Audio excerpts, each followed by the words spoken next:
love your neighbor as yourself. Instead, you put yourself ahead of your neighbor, which means you put yourself ahead of my Father, because Christ told you to hang all the laws and all the prophets on only 2 commandments, and one was like the other.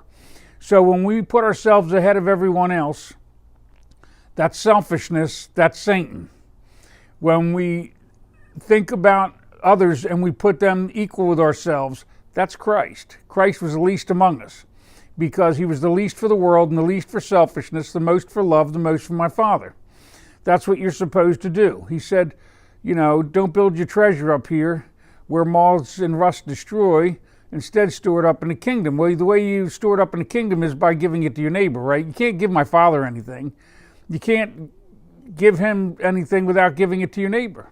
But because my Father's in your neighbor, just like he's in you, and if you're Christian, you know that because Jesus told you that. He said, if you invite